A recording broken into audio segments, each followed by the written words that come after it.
Hey guys, Jee Choi here of the House of Black Dragon Society. Hopefully you guys having a wonderful day as I am.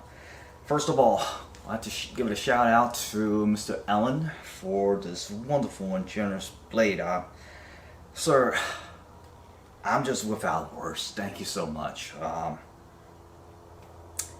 It's just like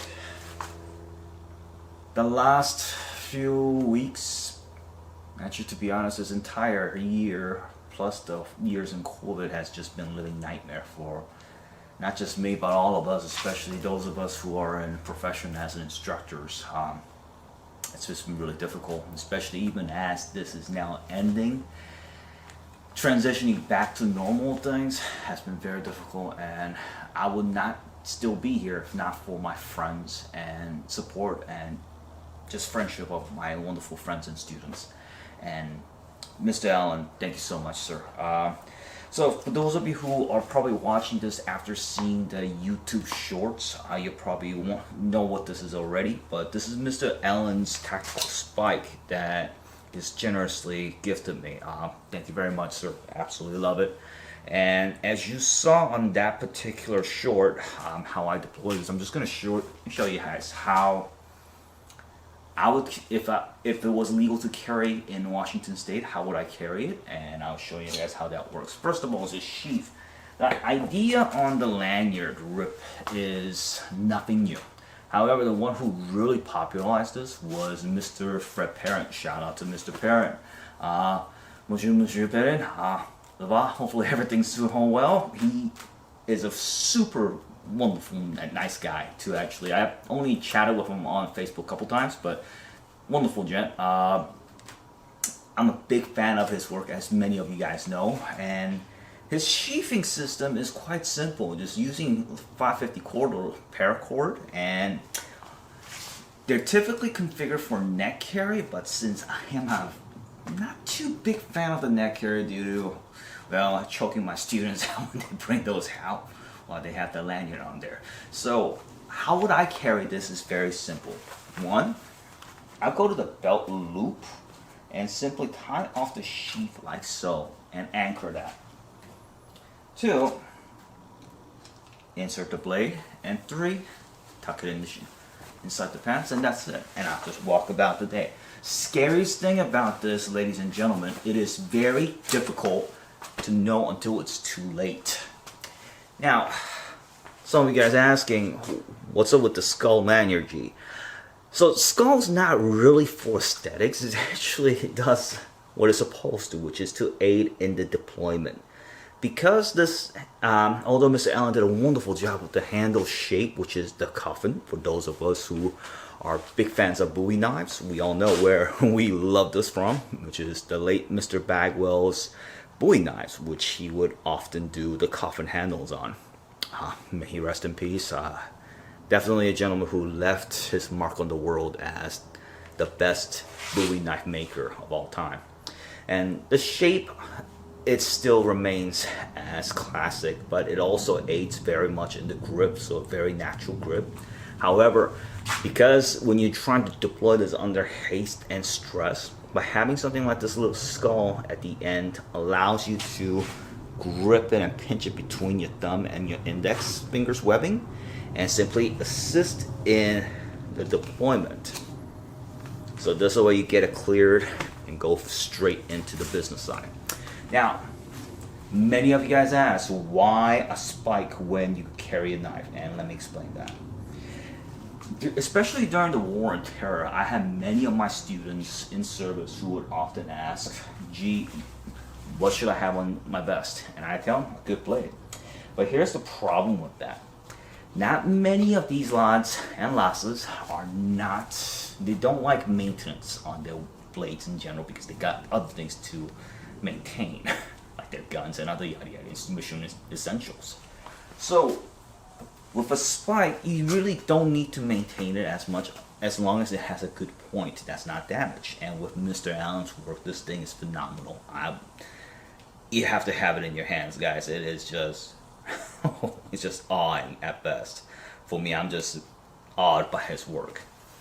Now, if they're carrying this and it's, remember, in military service, the key reason for this is to get the fuck off me blade. So if someone's mounted on top of you, grabbing your carbine, you deploy this from your vest and thrust to make him let you go. Or if someone's mounted on top of you, deploying it, get the fuck off me. So on that front, this is what this is for. Now for FFS application, which is at distance, this thing is ridiculously fast and strong. I can still get, because of the skull and the way the shape, the design of the handle, I can still get my FFS grip on there. It also works wonders if you practice my teacher, Master Arms James A. Keating's contact draw point. So if you, any of my teacher systems will work. For example, shout out to my teacher and brother at arms, Master Raymond Floro. Ray, how are you? So if you practice FFS, this works great for it. You could use it for FFS thrust. And also another method that would work perfect for this would be FFS underhand method, which this thing will work wonders in close quarters. So some of you guys are wondering, why the hell would you use this in close quarters? Well, let me explain on that. Imagine situations like this where I'm actually going to borrow Craig Douglas, aka Self-Narc's logic on this. So on this one, I'm just gonna, as you saw, I just looped to the back loop so that I have something to anchor on further out. So this way, I can anchor this thing right here. So in a stressful situation, ladies and gentlemen, imagine this. I'm entangled up with a subject and he's pounding on me, and now the fight's going to the ground and he sees me do something, so he's jamming my weapon hand to prevent me from drawing my blade. Now if I was drawing a blade that's normally in this manner in reverse, if he's jamming me up, it's very difficult without clearing what's the obstacle, which is his hand, prior to me deploying my weapon. But in a case like this, with you deploying it in this manner, what you can do is simply move, even if he's jamming onto you and checking your weapon hand, all you need to just turn your hip and the weapon is clear. This way, you just grab him and move in for a thrust right there into the navels, go under perineum, bronchial press into mandible angle, straight into sinus and into the brain.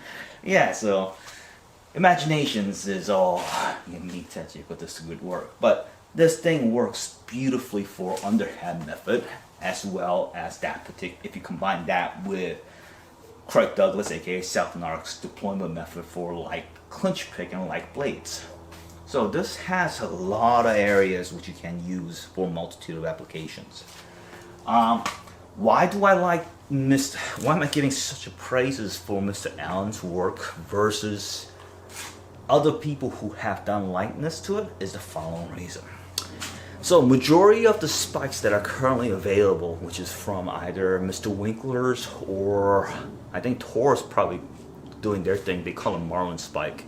So the biggest thing on those, they're all straight, meaning they're basically, you got the handle, you got the point, and everything is a straight line. So beauty of that and not so beauty is when you deploy for thrusting under stress, what can occur more often than not without training is not the tip that meets first, it's actually the flatter side of your weapon. Now it's going to prevent you from actually allowing the tip to penetrate first. While Mr. Allen's spike is curved, very small curvature. In Japan we call this hori, the curvature of the blade, as you can see. Because of that curvature, when you thrust, it's the tip that's going to meet first no matter what. I could go from horizontal shot placement and still it's the tip that's going to meet first.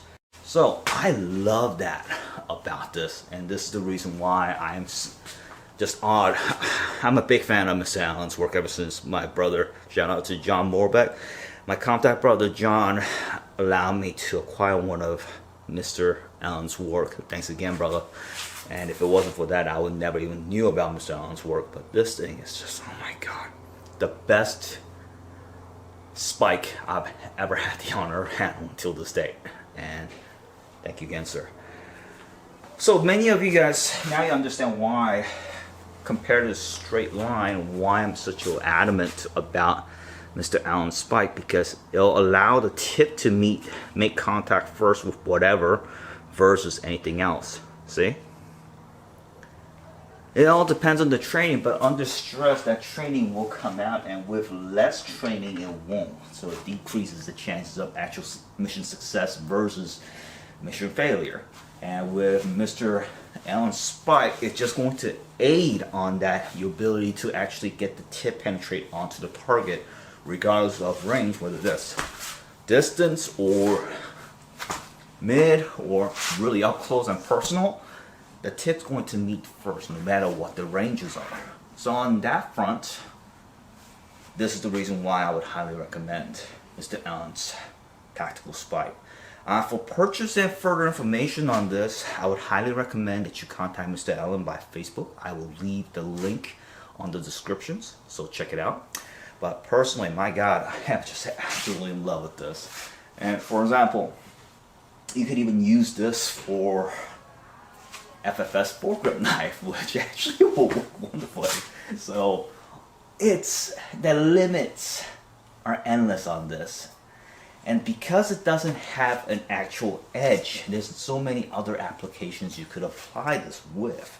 For example, someone comes at me and I don't really want to shiv him, and I just need him restrained. I could simply grab onto him and use this as a pain compliance, using the flatter edge to get him to comply to my request. So on that front, just because it has a thrusting point, I don't necessarily have to thrust it into him if I find that there could be other ways for me to persuade him to comply. So there's that, but for defensive applications, especially for those of you ladies, I know some of my gals have done this in the past, where many years ago during Christmas, I got some of my female students.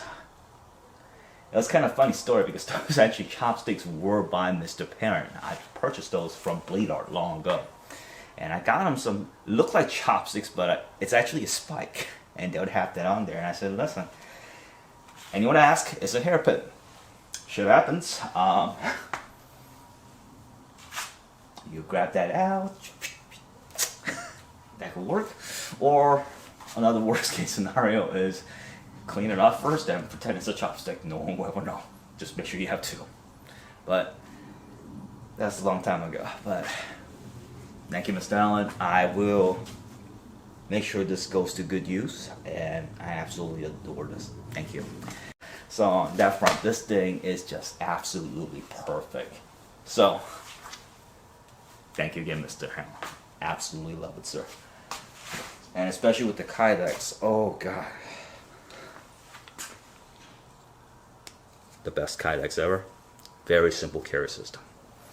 So hopefully you guys enjoyed this. If you guys got any questions, and for training wise, let me tell you guys what you should be looking into. If you're looking for something that's going to be working on distant range, like knife versus knife or something like this against another weapon, that will be Floro fighting systems. If you need something for self-defense, where somebody's drawing a blade on you, you need to check that and clear and counter with something, with using this or like tools, contact Draw Point. I'll leave both descriptions and where you could acquire both programs and who you could study these programs with. But this truly a blade of multitude of applications. For those of you who are thinking of getting one now, contact Mr. Allen. I would recommend when you get it, all you need is a 2mm cord and just put some sort of a bead or lanyard on it, okay? So what this allows you to do is, if you put it on your vest, behind a magazine or whatever, it'll allow you to deploy it from either hands. See, that was with my right, this with my left. And it makes it so much easier to deploy. And one of the best thing about this, because there is no actual cutting edge minus the point, it just lessens the stress when you're deploying this, that you might worry about, okay, what happens if I fuck up and accidentally cut myself or cut into my gears? You don't have to worry about that. Of course, this is all with training, but this just makes it a whole lot easier. Alright, thank you for watching, and hopefully you guys have a wonderful day, and thank you again, Mr. Allen.